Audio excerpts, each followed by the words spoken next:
Galera, estamos de volta para falar de Loki temporada 2, numa das missões mais difíceis que eu já tive até hoje aqui no Spótico. O episódio intitulado Coração da VT, que é o quarto episódio, ele é simplesmente histórico. Eu só espero que eu não deixe de falar nada na análise de hoje, então vem comigo que é depois da vinheta.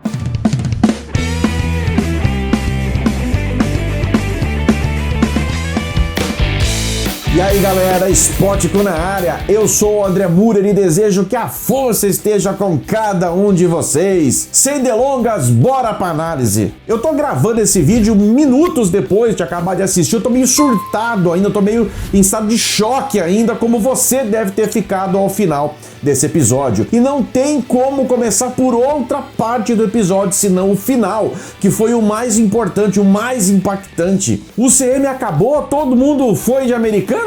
Todo mundo morreu.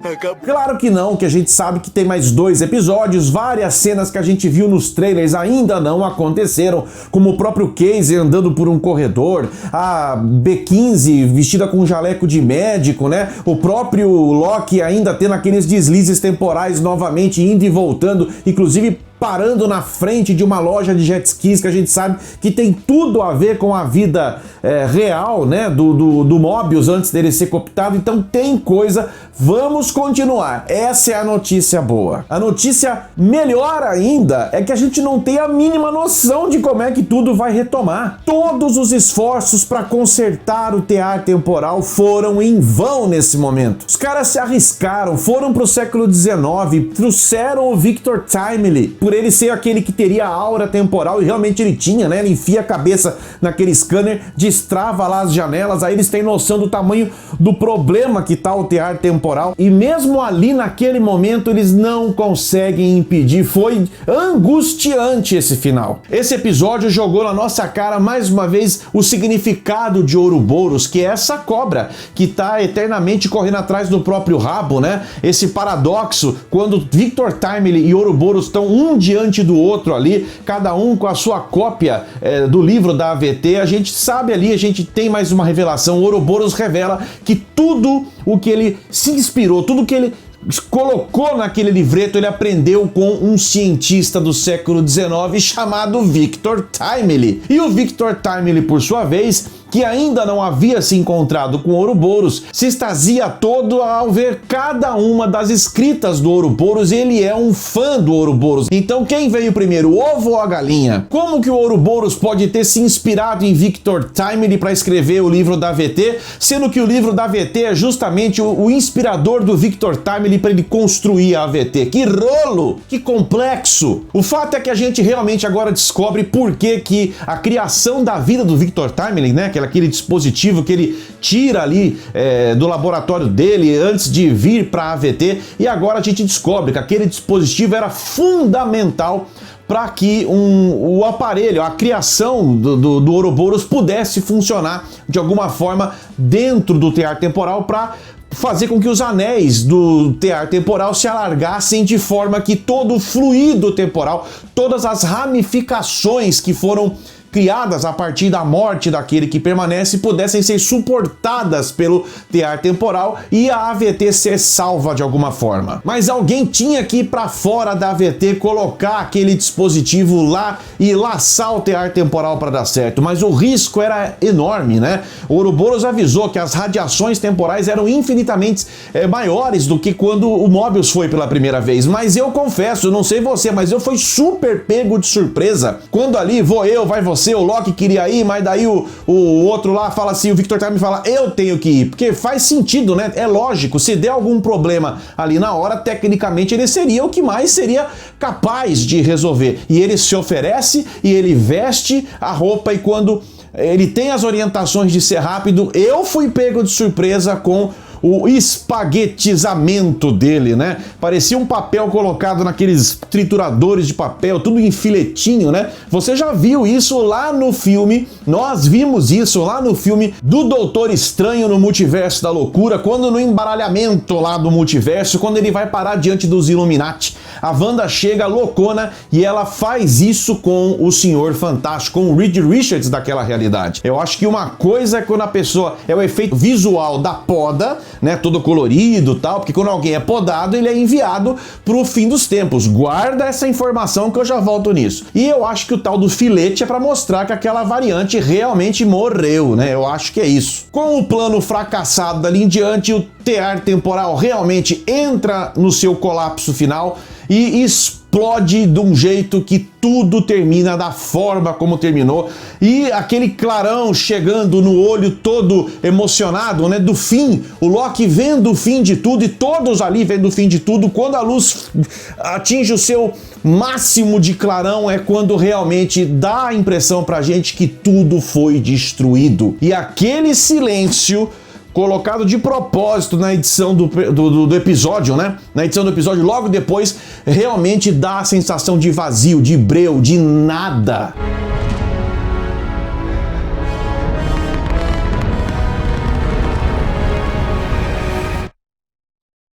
É angustiante pensar no nada. Indo agora pro início do episódio, né, que já abre justamente com a gente navegando pelas linhas multiversais, todas desenfreadas, né, e chegando realmente para ver ali a cidadela no fim dos tempos, toda já despedaçada e quase realmente virando pó. A gente vê mais uma vez como que essa inteligência artificial, a senhorita Minutos, ela é realmente danosa. Ela conta então para Ravonna, a gente já tinha suspeitado que fosse esse o grande segredo, né? De que a Ravonna já tinha lutado uma vez, já tinha sido fiel parceira, escudeira de Aquele que Permanece, ou de Kang, né? Durante as guerras multiversais. Acho que mais Kang do que Aquele que Permanece. A guerra multiversal já tinha terminado e ela não só esteve ao lado do Kang, como ela liderou os exércitos e eles foram vitoriosos. O que ela ganha como prêmio? Uma traição muito grande. É da personalidade das variantes de Kang não aceitar parceria com ninguém, a não ser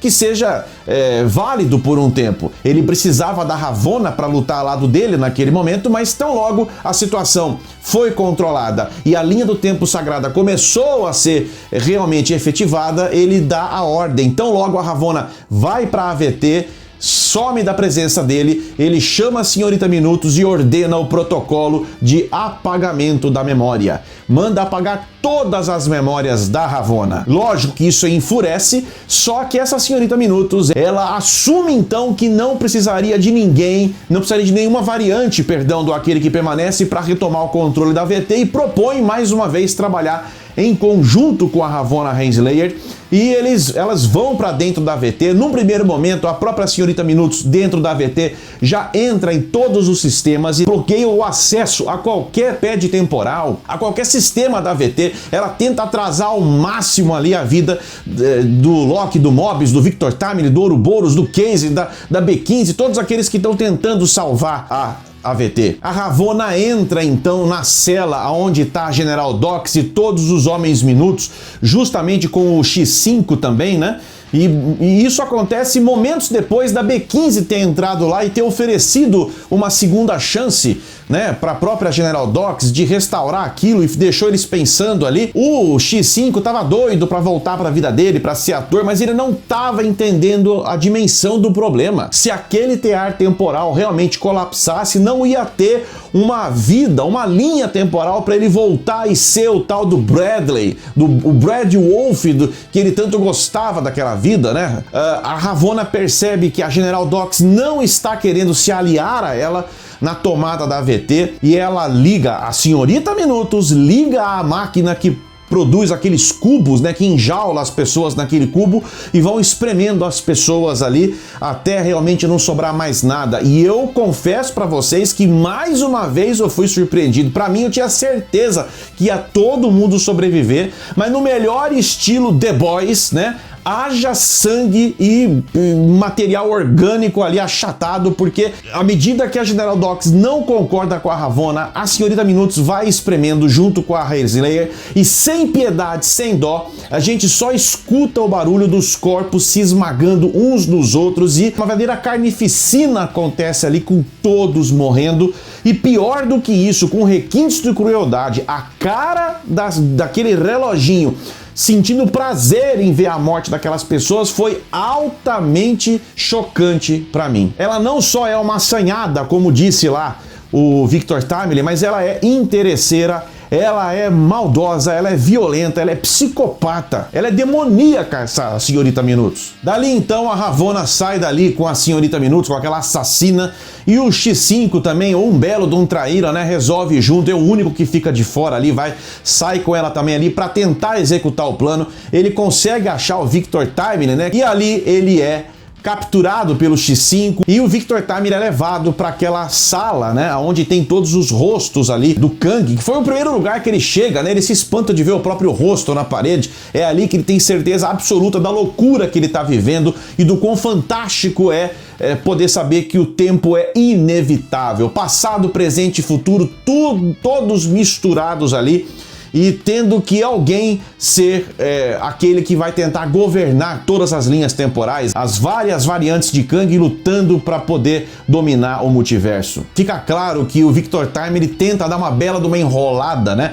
Consegue tempo para eles, pro Ouroboros, pro Case, que estão lá lutando, né? Tentando fazer aquele multiplicador de produtividade funcionar junto ao tear totalmente colapsado, né?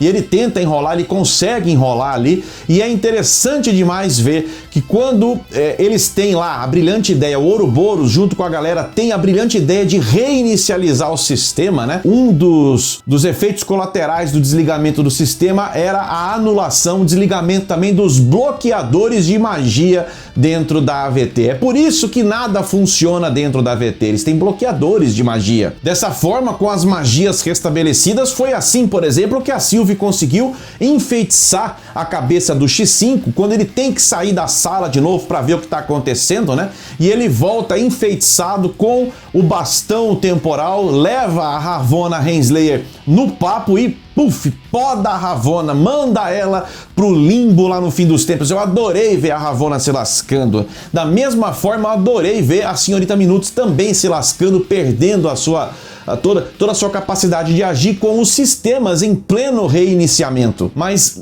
segundos antes dela apagar de vez, ela solta na cara do Victor Timely que ele nunca será aquele que permanece. E essa frase para mim não foi apenas uma frase odiosa de uma mente psicopata, mas foi para mim o recado que o episódio nos deu de que realmente aquele Victor Timely era no fundo uma alma boa. Então por que aquele que permanece deu o livreto pro Victor Timely bom? Pode ser que tudo isso faça parte do plano de retomada da linha do tempo da AVT de alguma forma. Porque o que eu mais quero agora é ver realmente como é que os roteiristas vão resolver tudo isso. Pode ser que o que a gente viu ali no final de tudo não foi simplesmente a extinção de tudo, mas foi a poda de toda aquela linha temporal. Aliás, esse episódio nada mais foi também do que isso. Apresentar o paradoxo, apresentar questões de reflexão e ao mesmo tempo mostrar pra gente a redenção de um Loki. Esse Loki que é de 2012, esse Loki que não tinha passado pelas experiências renovadoras da outra versão do Loki que foi morto pelo Thanos. Um Loki que durante poucos dias, poucas semanas entendeu o que realmente vale nessa vida e se molda de um jeito para ser ele hoje a pessoa mais indicada a liderar os Vingadores de uma linha temporal ou de várias linhas temporais contra o Kang. Esse Loki vem para ensinar para Sylvie e para todos nós que voltar atrás na decisão de uma vingança de matar alguém não é fraqueza, mas sim escolher o caminho mais difícil, e a escolha mais difícil é a escolha pela esperança. Como é difícil reconstruir e consertar, e como é fácil aniquilar e destruir. Agora, algumas coisas não podem ter sido em vão. O loop temporal. Nós vimos que o próprio Loki foi quem podou o próprio Loki. Nós voltamos para o episódio 1.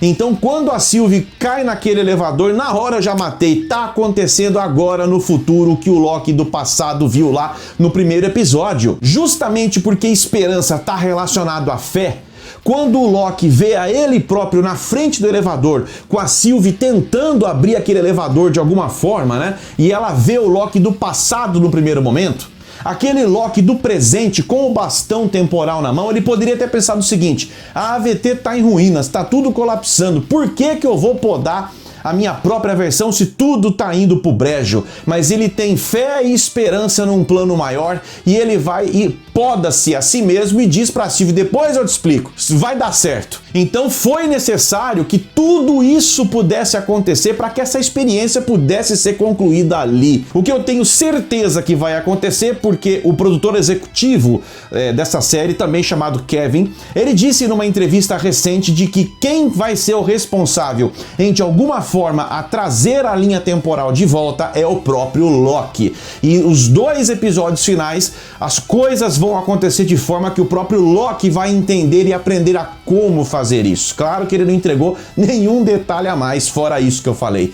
Mas que nós vamos ver o Loki mais fundamental ainda do que ele já foi até agora, isso eu não tenho dúvidas. Eu não vejo a hora da retomada dessa série com os 2 últimos episódios, porque olha, foi histórico o que a gente viu. E se você tá chegando hoje no canal, seja muito bem-vindo, muito bem-vinda, e fica aqui com a família, manda ver na inscrição, vem fazer parte com a gente e manda ver também nesse like que só joga o nosso canal pra cima. Como a gente depende desse joinha de vocês aqui embaixo para divulgar o nosso trabalho dentro do YouTube. De resto, fiquem bem, se cuidem e a gente se vê sempre no próximo vídeo. Spot com a área sensacional, Loki!